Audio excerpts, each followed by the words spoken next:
கர்த்தருடைய பரிசுத்த நாமம் மகிமைப்படுவதாக. இன்று நம்முடைய தியானத்திற்காக வாசிக்க வேண்டிய சங்கீத பகுதி 54வது சங்கீதம். தேவனே, உமது நாமத்தின் நிமித்தம் என்னை இரட்சித்து உமது வல்லமையினால் எனக்கு நியாயம் செய்யும். தேவனே, என் விண்ணப்பத்தை கேட்டு என் வாயின் வார்த்தைகளுக்கு செவிகொடும். அந்நியர் எனக்கு விரோதமாய் எழும்புகிறார்கள், கொடியர் என் பிராணனை வாங்க தேடுகிறார்கள். தேவனை தங்களுக்கு முன்பாக நிறுத்தி நோக்கார்கள். இதோ, தேவன் எனக்கு சகாயர், ஆண்டவர் என் ஆத்துமாவை ஆதரிக்கிறவர்களோடு இருக்கிறார். அவர் என் சத்துருகளுக்கு தீமைக்கு தீமையை சரி கட்டுவார். உமது சத்தியத்தின் நிமித்தம் அவர்களை நிர்மூலமாக்கும். உற்சாகத்துடன் நான் உமக்கு பலியிடுவேன். கர்த்தாவே, உமது நாமத்தை துதிப்பேன், அது நலமானது. அவர் எல்லா நெருக்கத்தையும் நீக்கி என்னை விடுவித்தார். என் கண் என் சத்துருக்களின் நீதி சரிகட்டுதலை கண்டது. ஆமேன்.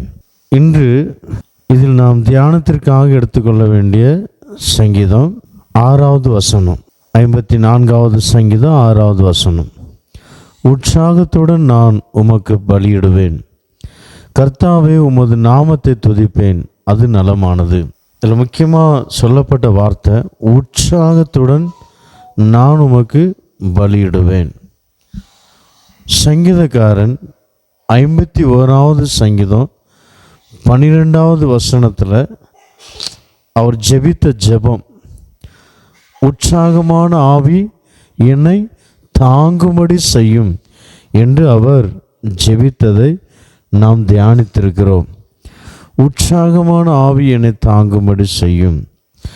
இந்நாட்களில் தேவனுக்கு உற்சாகமான பலி செலுத்த வேண்டுமென்றால் நமக்குள்ள முதலாவது உற்சாகமான ஒரு ஆவி நமக்குள்ள இருக்கணும். அந்த உற்சாகமான ஆவி நமக்குள்ள இல்லைன்னா நாம் கர்த்தருக்கென்று உற்சாகமான பலி செலுத்தவே முடியாது. தேவனுக்கு எது செலுத்தினாலுமே உற்சாகமாக செலுத்தினாதான் அவர் பிரியப்படுவார்.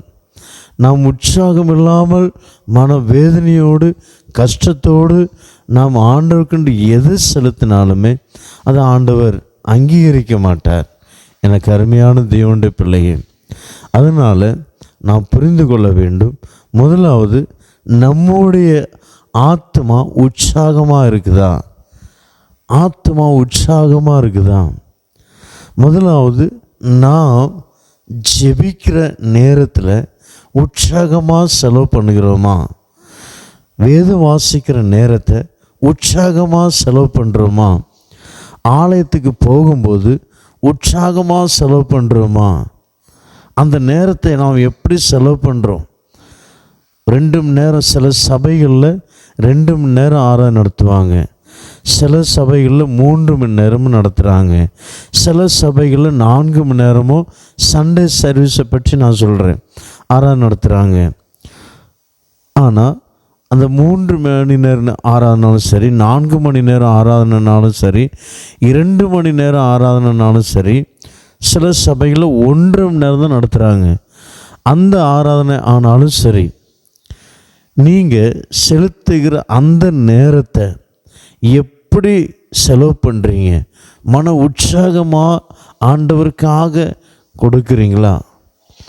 நம்ம ஆண்டவருக்காக எதை செலுத்தினாலுமே உற்சாகமாக செலுத்தணும். அதை தான் ஆண்டவர் விரும்புகிறார். அதனால தான் பரிசுத்த தாவீதுடைய வாழ்க்கையில் அந்த உற்சாகமான ஆவி இல்லாதனால அவர் என்ன சொல்கிறார்?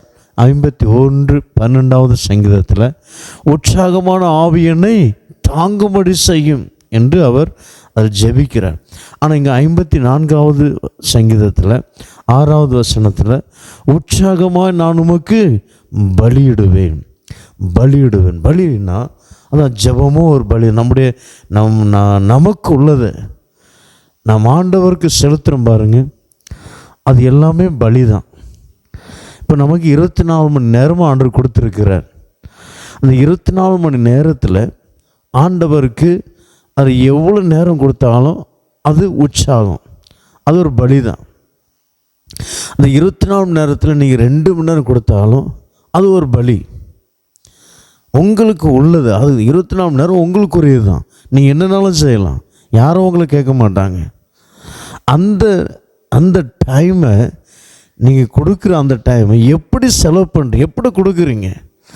ஐயோ மனைவிக்கு பயந்து என்ன செய்ய, மனைவி திட்டுவாங்களே, புருஷன் திட்டுவாரே, அவருக்கு பயந்து நீங்கள் செலவு பண்ணுறீங்களா? பெற்றோர்கள் என் அப்பா அம்மா பார்த்தா என்ன திட்டுவாங்க, ஜெபிக்கலைன்னா, வேதம் வாசிக்கலைன்னா, கோயிலுக்கு போகலைன்னா திட்டுவாங்க, கண்டிப்பாக போகணும் அப்படின்னு செய்கிறீங்களா? அன்பு தம்பி தங்கச்சிமார்களே, நாம் நமக்காக கொடுக்கப்பட்ட இந்த நேரத்தை, ஒரு நாளைக்கு 24 மணி நேரம், நம்ம எவ்வளோ நேரம் கொடுக்கலாம். நாம் உற்சாகமாக கொடுக்கணும், சந்தோஷமாக கொடுக்கணும். அதை தான் ஆண்டவர் விரும்புகிறார். எனக்கு அருமையான தேவனுடைய பிள்ளையே, அதுதான் 2 கொரிந்தியரில் பரிசுத்த பவுல் கொரிந்தி சபைக்கு அவர் என்ன எழுதுகிறாருன்னா, 9வது அதிகாரம் 7வது வசனம், அவன் விசனமாயும் அல்ல கட்டாயமாயும் அல்ல, தன் மனதில் நியமித்தபடியே கொடுக்க கடவன், உற்சாகமாய் கொடுக்கிறவனிடத்தில் தேவன் பிரியமாயிருக்கிறார். அல்லேலூயா. அப்போ நாம் உற்சாகமாய் கொடுக்கும்போது தேவன் நம்மேல் பிரியமாக இருக்கிறாருங்க. இதை நாம் புரிந்து கொள்ளணும். நீ 1 மணி நேரம், ஒரு நாளைக்கு 1 மணி நேரம், 2 மணி நேரம், எவ்வளோ நேரம் செலுத்துகிறீங்களோ அவ்வளோ நேரம் நம்ம என்ன செய்யணும், கர்த்தருக்கு உற்சாகமாக செலுத்தணும். நீங்கள் ஒரு வேலைக்கு போகிறவர்களாக இருக்கலாம். வேலைக்கு போகிறவங்கள ஒரு நாளைக்கு 1 மணி நேரம் இருந்தாலும் போதும், ஒரு நாளைக்கு அரை மணி நேரம் இருந்தாலும் போதும். ஏன்னா உங்களுக்கு பிள்ளைகளை கவனிக்கணும், வீட்டு வேலை கவனிக்கணும், வெளியே வேலைக்கு போகணும்.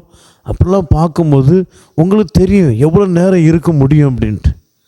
அப்போ நீங்கள் 1 மணி நேரமோ 2 மணி நேரம் எவ்வளோ செலவு பண்ணாலும் சந்தோஷமாக உற்சாகமாக செலவு பண்ணி பாருங்கள். அதே போல் ஃபுல் டைம் ஊழியம் பண்ணுறவங்க, நானும் 1 மணி நேரம் தான் இருப்பேன், நானும் 2 மணி நேரம் தான் இருப்பேன், அப்படி அல்ல. நீங்கள் ஃபுல் டைம் ஊழியம் பண்ணுறவங்க 8 மணி நேரம் ஆண்டோட சமூகத்தில் செலவு பண்ணணும், ஆண்டவருக்காக செலவு பண்ணணும். ஊழியத்தின் நிமித்தம் நீ செலவு பண்ணணும். வேதம் வாசிக்கிறதில்ல, பாட்டு பாடுறதில்ல, ஜெபிக்கிறதில்ல, ஆண்டவருக்காக எப்படியாவது நீ செலவு பண்ணி கொண்டே இருக்கணும். எனக்கு அருமையான தேவனுடைய பிள்ளையே, அதை உற்சாகமாக செய்யணும், உற்சாகமாக செய்யணும். ஐயோ வேதனையோடு கண்ணீரோடு நாம் செய்யவே கூடாது, ஒருபோதும் செய்யக்கூடாது. ஊழியம் செய்கிற யாராக இருந்தாலும் சரி, நாம் ஒரு விசுவாசி போல் அல்ல, நாம் ஆண்டவருக்காக தெரிந்தெடுக்கப்பட்ட ஊழியக்காரர்கள். எனக்கு அருமையான தேவனுடைய பிள்ளையே, நாம் அதிக நேரம் செய்யணும். நாமளும் கொஞ்ச நேரம் ஜெபம் பண்ணால் போதும், 1 மணி நேரம் கொடுத்தா சந்தோஷமாக கொடுத்தா போதும், அப்படி அல்ல. அரை மணி நேரம் செய்தாலும் சந்தோஷமாக கொடுத்தா போதும், அப்படி அல்ல. அது விசுவாசிகள் எப்படியும் அவங்களுக்கு 1000 வேலைகள் இருக்கும். அப்போது அவங்களையும் நம்மளையும் ஒப்பிட்டு பார்க்கக்கூடாது. நாம் ஆண்டவருக்கு ஊழியம் செய்கிறவர்கள், நாம் அதிக நேரம் ஆண்டவருடைய சமூகத்தில் இருக்கணும், கண்டிப்பாக இருக்கணும். அதை உற்சாகமாக செலுத்தணும். ஆண்டவர் சொல்கிறார், நாம் கண்டிப்பாக செலுத்தவே செய்யணும், அதை உற்சாகமாகவும் செலுத்தணும். அப்போ தான் நமக்கு பிரதிபலன். 2வது, யாருக்காவது நீங்கள் தானம் தரம் பண்ணுறீங்க, ஒருவேளை நீங்கள் கர்த்தருக்கு காணிக்க கொடுக்குறீங்க, ஆலயத்துக்கு காணிக்க கொடுக்குறீங்க, உற்சாகமாக கொடுத்து பாருங்கள், கர்த்தர் உங்களை ஆசீர்வதிப்பார். 50 ரூபா கொடுத்தாலும் 10 ரூபா கொடுத்தாலும் உற்சாகமாக காணிக்க பெட்டியில் கொண்டு போடுங்க, கர்த்தர் உங்களை ஆசீர்வதிப்பார். நான் இவ்வளோ பணம் கொடுக்கணுமே, இவ்வளோ பணம் நான் கொடுக்கணுமா, அப்படி நினைக்காதுங்க. ஒரு விசுவாசி ஒரு நாள் நினச்சாராம், நான் இவ்வளோ காணிக்க கொடுக்கறதுனால தான் எங்கள் பாஸ்டர் என்ன செய்கிறாரு, காரில் புது காரில் போகிறாரு. காணிக்க கொடுக்குறது என்ன செஞ்சிடணும், நிப்பாட்டிடணும் அப்படின்ட்டு காணிக்க கொடுக்குறது நிப்பாட்டிட்டாராம். பாஸ்டர் காரில் போகிறத பார்த்து அவர் காணிக்க கொடுக்குறது நிப்பாட்டிட்டார். அது பாஸ்டர் போஷிக்கிற நீங்கள் இல்லைன்னா கர்த்தர் யாரையா கொண்டு போஷிப்பார்? அப்படி அல்ல. பூமியில் உள்ள பரிசுத்தவான்களுக்கு உம்முடைய நீங்கள் செய்ய வேண்டிய கடமை நீங்கள் பரிசுத்தவான்களுக்கு தான் நீங்கள் செய்யணும். கர்த்தருக்கு நீ டைரெக்டாக நம்ம செய்ய முடியாது இல்லையா? அப்போ உங்களுக்காக ஜெபிக்கிற தேவனுடைய ஊழியக்காரர், நீங்கள் சபைக்கு போகிற உங்கள் சபை போதகருக்கு நீங்கள் செய்யாட்ட யார் செய்வா? ஆனால் அதை புரிந்து கொள்ளணும். இன்னொன்று என்னென்னா, நாம் அவர்களுக்கு கொடுக்க வேண்டாம். ரொம்ப வீணாக செலவு பண்ணுறாரு, புது கார்லாம் போகிறோம், நம்ம வீடு இல்லாமல் இருக்கோம், கஷ்டப்பட்டு சம்பாதிக்கிற நம்ம அங்கொண்டு கொடுத்துட்டு இருக்கோம், அங்கேயே ஒன்று கொடுக்கணும் அப்படி நினச்சி அவர் நல்லா தொழில் வேலை செஞ்சுட்டு இருந்தார் ப்ரைவேட் கம்பெனியில். அவர் கொடுக்குறத ஸ்டாப் பண்ணார். இங்கே வேலையிலேருந்து இவங்களை ரிமூவ் பண்ணிட்டாங்க. தேவன் பார்த்துட்டு இருக்கிறார். பார்த்தீங்களா? தேவன் பார்த்துக்கிட்டு இருக்கிறார். அது கர்த்தருக்கென்று கொடுக்க வேண்டிய காணிக்கை கொடுத்தாச்சு. அதை உற்சாகமாக கொடுத்தாதானே கர்த்தர் நம்மளை ஆசீர்வதிப்பார். ஏனத்தானோ என்று கொடுக்கும்போது, பாஸ்டர்மார் ஆசீர்வாதமாக இருக்கும்போது நமக்குள்ளே பொறாமை வரும். பொறாமை வந்துச்சுன்னா என்ன வரும்? கொடுக்குறத ஸ்டாப் பண்ணால் என்ன ஆகும்? நமக்கு கொடுக்குறத ஆண்டவர் மேலேருந்து ஸ்டாப் பண்ணிடுவார். ஜாக்கிரதை. அதனால் கர்த்தருக்கண்டு கொடுக்குறத கொடுத்துட்டே இருங்க. உங்கள் ஊழியருக்கு நீங்கள் செய்கிறீங்களா? செஞ்சுட்டே இருங்க. மன உற்சாகமாக செய்யுங்க. எவ்வளோ செய்தாலும் சரி, 10 ரூபா கொடுத்தாலும் சரி, 100 ரூபா போட்டாலும் சரி, மன உற்சாகமாக கொடுக்குற இடத்துல கர்த்தர் பிரியமாக இருக்கிறாருங்க. நீங்கள் எது செய்தாலும் கர்த்தருக்கென்று உற்சாகமாக நீங்கள் செய்து பாருங்கள். நிச்சயமாகவே கர்த்தர் பெரிய காரியத்தை உங்கள் குடும்பங்களில் செய்வார். கண்களை மூடுவோம். சர்வ வல்லமையுள்ள பிதாவே, நன்றியோடு ஸ்தோத்திரிக்கிறோம். நீ நல்லவர், நேற்று மீண்டும் மாறாதவர். கடந்த நாட்கள் முழுவதும் எங்களை கண்ணின் மணி போல் பாதுகாத்து உமக்கு நன்றி செலுத்துகிறோம். அப்பா, சங்கீதக்காரன் சொல்கிற வார்த்தை நாங்கள் இன்று தியானித்தோம். உற்சாகமாக நான் உமக்கு பலியிடுவேன் என்று சொல்லப்பட்ட வார்த்தையின்படி நாங்களும் உமக்காக உற்சாகமாக பலியிடத்தக்கதாக நாங்கள் என்ன பலி செலுத்தினாலும், சோத்திர பலியோ ஜெபமோ வேதம் வாசிப்போ, உமக்காக நீர் எங்களுக்கென்று கொடுத்திருக்கிற அந்த நேரத்தையோ பணத்தையோ எதுனாலும் சரி, நாங்கள் உமக்காக பலி செலுத்தும் போது அதை நாங்கள் உற்சாகமாக செலுத்தத்தக்கதாக எங்களுக்கு கிருபை தந்தருள்வீராக. உற்சாகமாக கொடுக்கிறவனிடத்தில் தேவன் பிரியமாக இருக்கிறார் என்று 2 கொரிந்தியர் 9:7 பரிசுத்த பவுல் சொல்லியிருக்கிறாரப்பா. நாங்கள் முறுமுறுத்தல்ல, விசனமாயும் அல்ல, கட்டாயமாயும் அல்ல, மனதில் நியமித்தபடி உற்சாகமாக கொடுக்கத்தக்கதாக எங்கள் ஒவ்வொருத்தருக்கும் உதவி செய்வீராக. எங்களுடைய காணிக்கை உமக்கு பிரியமாக இருப்பதாக. அல்லேலூயா. அப்பா, இந்த நாள் முழுவதும் போகும்போது வரும்போது பாதுகாத்து கொள்ளும். பலவீனமாக வியாதியாக இருக்கிற ஒவ்வொருத்தருக்காக நாங்கள் ஜெபிக்கிறோம். விடுதலை சுகத்தை கட்டளிடுவீராக. பாவ கட்டுகள் சாப கட்டுகள் இருக்கிற ஒவ்வொருத்தரையும் விடுவிப்பீராக. உங்களுடைய நாமம் மகிமைப்படட்டும். கிருபை கூட இருக்கட்டும். ஆசீர்வதியும். வார்த்தையின்படி ஜீவிக்க ஒவ்வொருத்தருக்கும் உதவி செய்வீராக. இயேசுவின் நாமத்தில் வேண்டிக் கொள்கிறோம் பிதாவே. ஆமென், ஆமென். God bless you.